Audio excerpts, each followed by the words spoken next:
Hoje tenho o prazer de receber o arcebispo Elias Chacour, bispo católico melquita da Galileia, indicado 3 vezes para o Prêmio Nobel.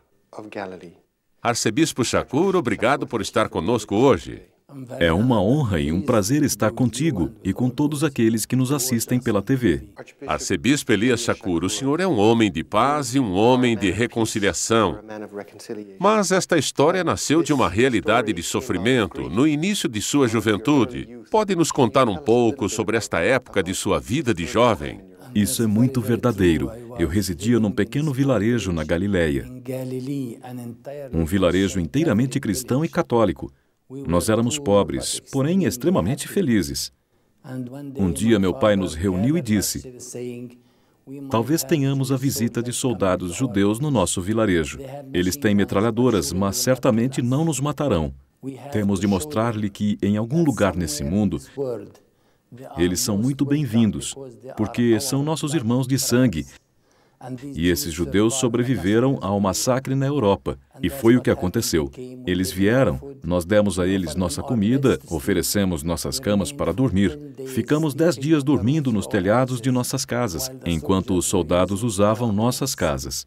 Depois disso, mandaram que os chefes das famílias partissem por 2 semanas e lhe deram uma promessa escrita que em 2 semanas eles retornariam.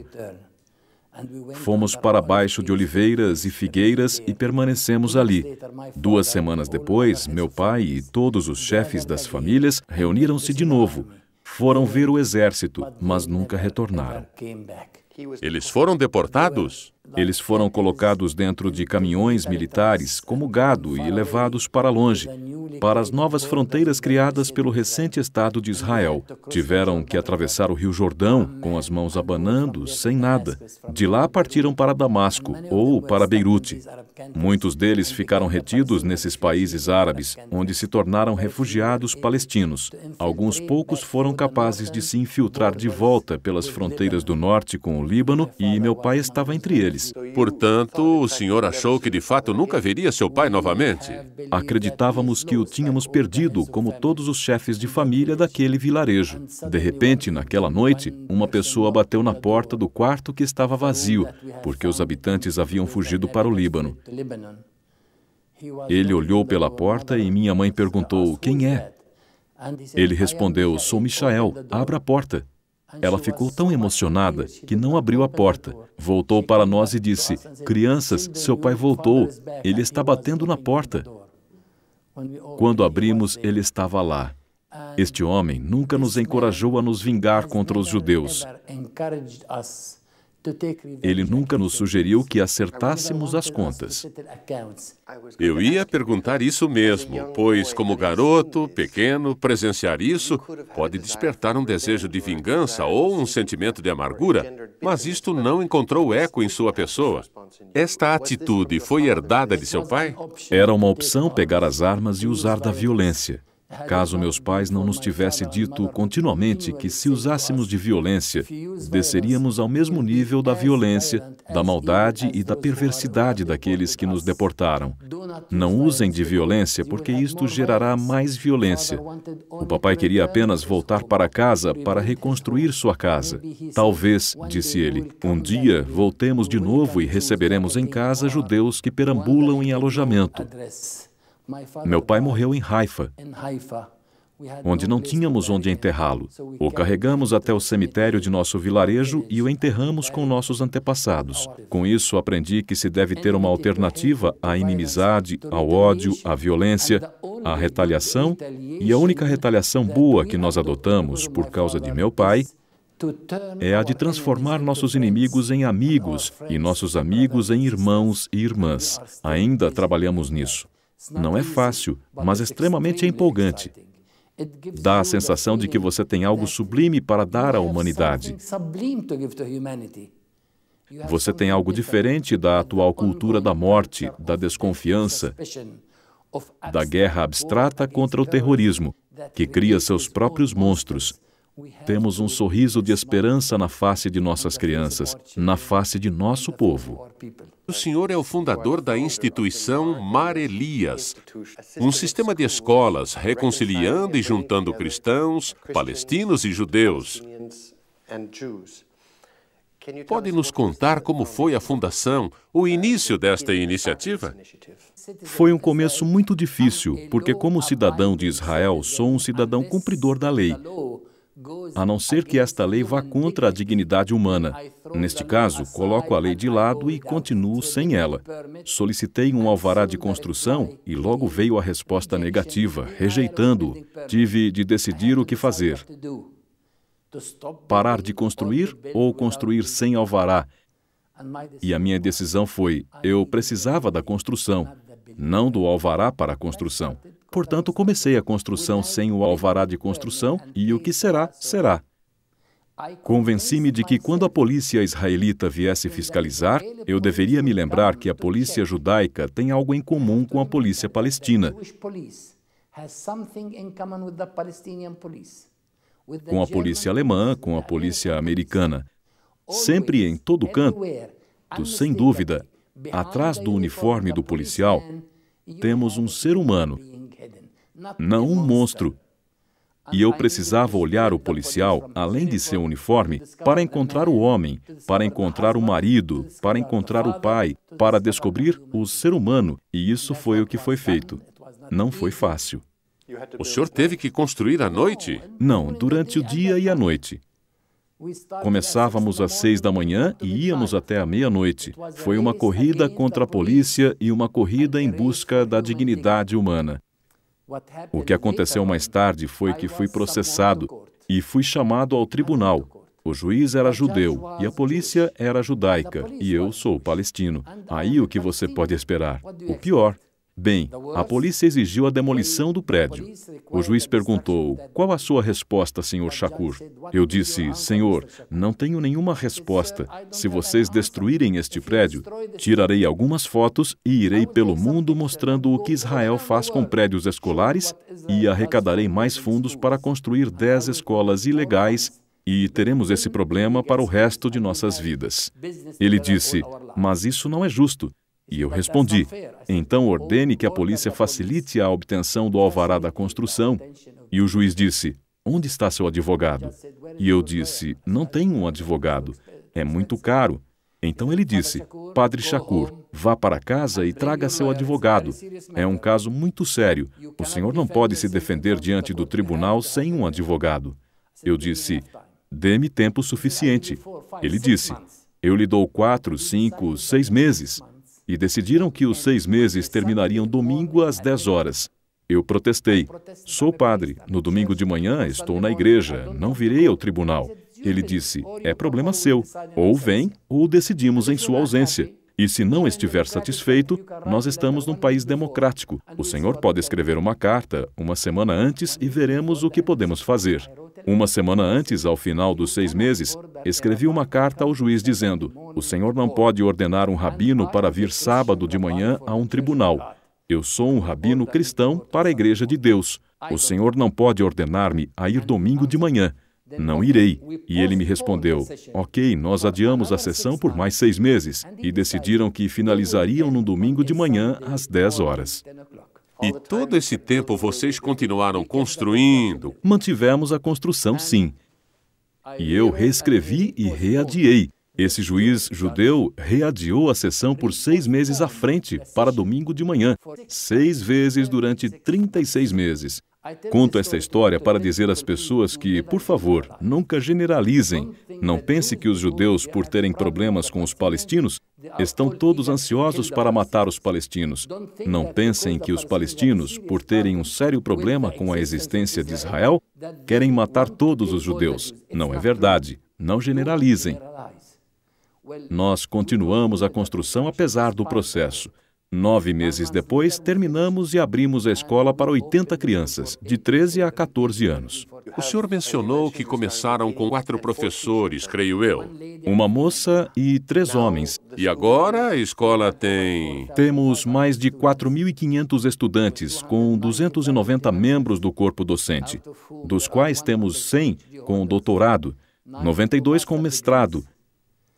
E entre os membros do corpo docente temos, e isto é normal, nenhuma novidade, temos 32 homens e mulheres judeus trabalhando para nós. Vocês têm judeus, muçulmanos e cristãos que frequentam a escola. Eles trabalham e estudam juntos? Sim. Quando vão para casa, levam esta reconciliação em suas comunidades? Você tem filhos, não é? Quando seu filho está na escola e é ensinado por muçulmanos, cristãos e judeus e volta para casa, acha que ele esqueceria o professor judeu? Os professores cristãos ou muçulmanos? Ele contará a seus pais sobre a experiência que viveu na escola. Nós não temos nenhum acesso aos seus pais. Eles são muito complicados, estão muito preocupados fazendo as suas próprias coisas. A melhor maneira é ensinar as crianças, e os pais não têm nenhuma escolha. Eles têm que escutar os filhos. E as crianças tornam-se nossos embaixadores para os pais, dizendo-lhes: a violência traz apenas violência. Temos que olhar para a amizade que está escondida em nossos irmãos, não para a inimizade. O senhor já sentiu medo? Já temeu por sua vida, pelo seu trabalho? Muito frequentemente senti que a minha vida estava ameaçada, mas nunca tive medo. Não sei por quê, talvez porque estou profundamente convencido de que, se somos ameaçados, é possível que terminemos na cruz, morrendo numa tarde de sexta-feira. Mas a triste sexta-feira da paixão dura apenas 24 horas e será seguida pela aurora do domingo de manhã, dia da ressurreição. Livremente, até agora, não me importa quanto tempo viverei, me importa para o que viverei. Isto é o que importa para mim.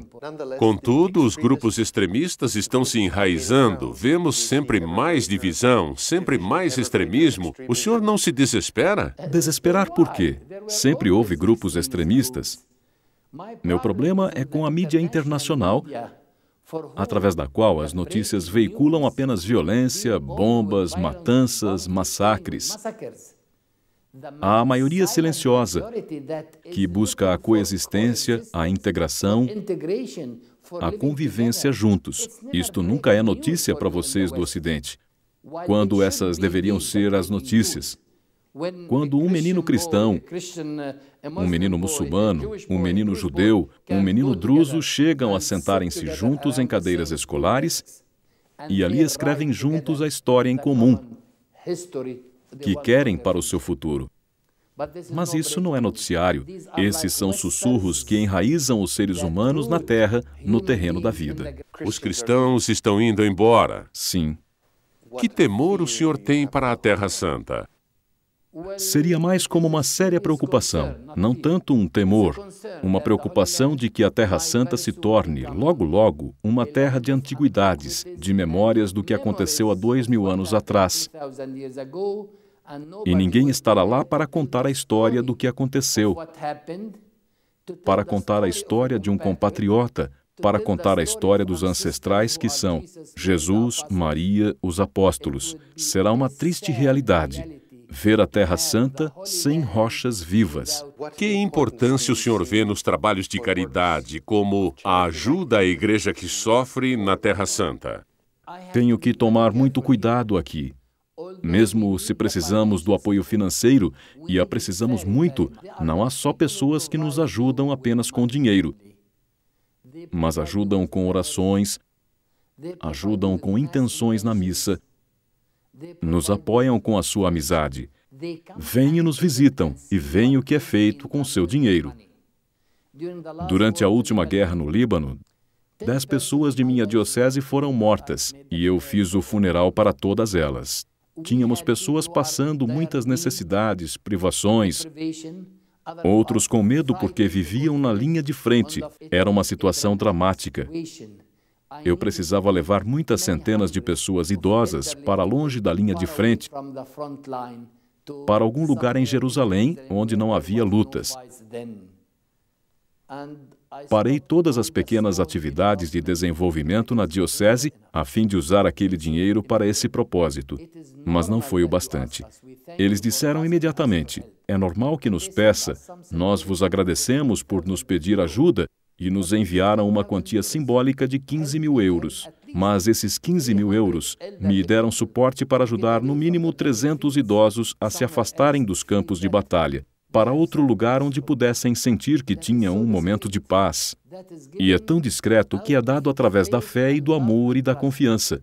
É um sinal de algo a mais, além da ajuda financeira, e eu agradeço imensamente por isso.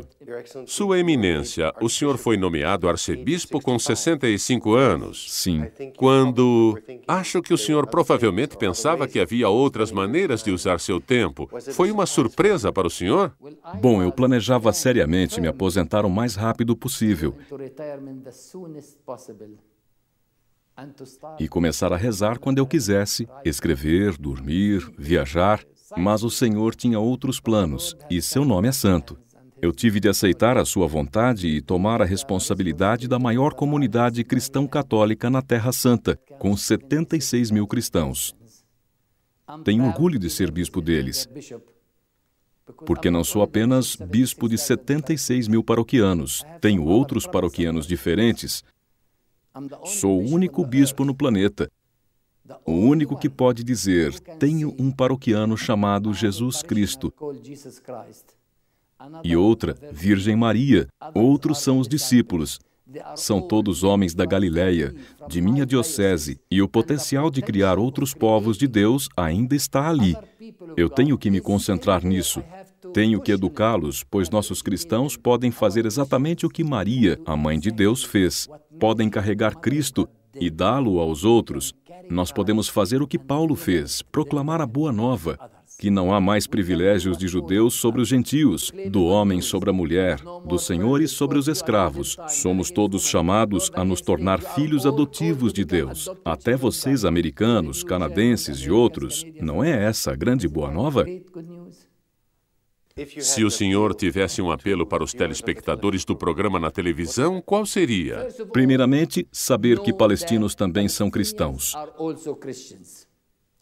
E então, quando for à Terra Santa, vá e visite os santuários, mas não vá apenas para isso, vá para visitar as rochas vivas. Vocês árabes, palestinos cristãos e irmãos, nós os esperamos assim como esperamos por seus ancestrais durante 2000 anos para virem. Vocês são bem-vindos, nós vos amamos, vos damos nosso Cristo, vos damos nosso alimento, vos damos os apóstolos. Venham compartilhar nossa vida. E faço um apelo também àqueles que podem contribuir de ajudar-nos a construir nossos projetos educacionais, sociais, atividades extracurriculares ou igrejas. Precisamos de sua ajuda a fim de que nos tornemos autossuficientes e ajudarmos-nos mutuamente. Arcebispo Elias Chacour, obrigado por ter estado conosco. Continuamos a rezar por vocês, a rezar pela Diocese da Galileia. Senhoras e senhores, obrigado por terem acompanhado conosco hoje nosso programa. E se tiverem interesse em saber como ajudar a Diocese da Galileia e o Arcebispo Elias, pedimos que considerem as informações ao final deste programa. E espero encontrá-los na próxima vez em mais um